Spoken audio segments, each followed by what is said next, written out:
આજે જે સંમેલન યોજાયું છે એ સંપૂર્ણપણે ભારતીય જનતા પાર્ટીના સમર્થનમાં યોજાયું છે.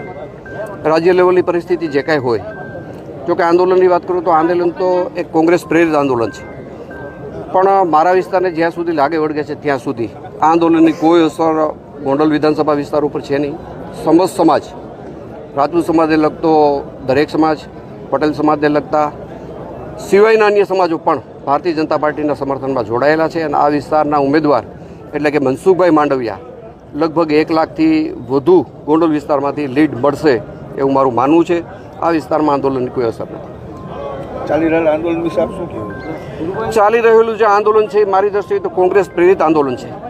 આંદોલનમાં જે સ્ટેજ ઉપરના વક્તા જે લોકો બોલે છે એ બધાને હું લગભગ ઓળખું છું.